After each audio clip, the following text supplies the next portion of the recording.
Alright, so as my hour alone last time was not really planned, I decided to really push myself and plan this one because I don't really like going out of my comfort zone often, so I really worked hard to try and make this one work. So what I did was I went for a run in a strange city, Maastricht. I go for runs often. I usually run like every day back at home, so it's a very comfortable thing for me, but I tried to make it different in this context so I could really push myself to explore the culture of Maastricht at the same time. So to do that, I gave myself some limits. I said no iPod. I couldn't take my iPod with me because I usually rely on it as like a beat to run to, and I feel like I can't run without my iPod. So I said this time, no iPod. I want to hear things around me. I want to be more observant. I don't want to be not thinking about what I'm seeing. So did that, and that was a big step for me because I usually run with it. Another one is I said I wouldn't look at street signs. Usually I have a very set plan of where I'm going to run, what I'm going to do, and I don't really do anything impulsive, and I just keep to my track.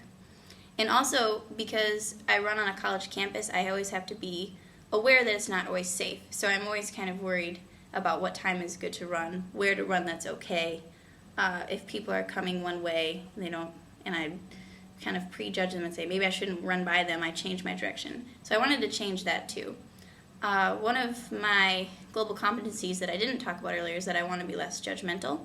So with this, I wanted to not be as, scared of people and kind of work through that. So what my other rule was that I needed to make eye contact with every person that I ran by and smile at them, which is awkward for me because I don't do that when I run. I usually just keep going.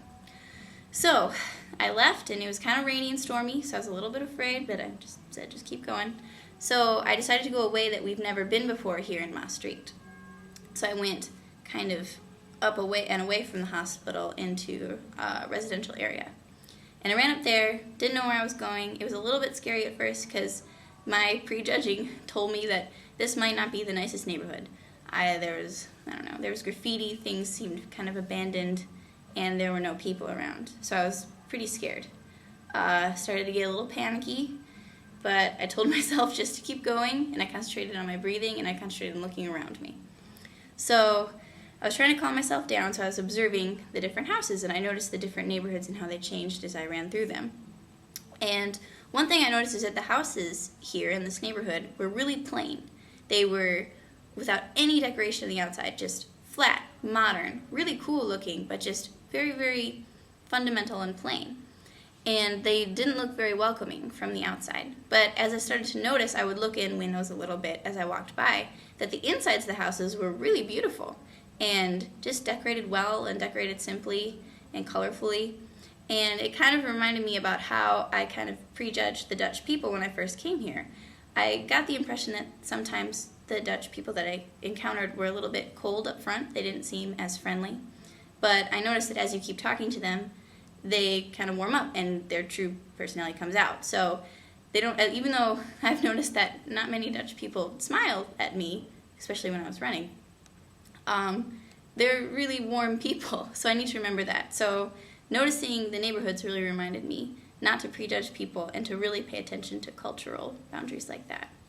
So I kept running. I made eye contact with every person that I saw. It was very awkward, and I felt really uncomfortable doing it, but I feel like I need to do that more often because I probably need to appear a little bit friendlier too. That's one of my other cultural competencies. Sometimes I can seem too intense, focused on another goal, and not focused on being friendly.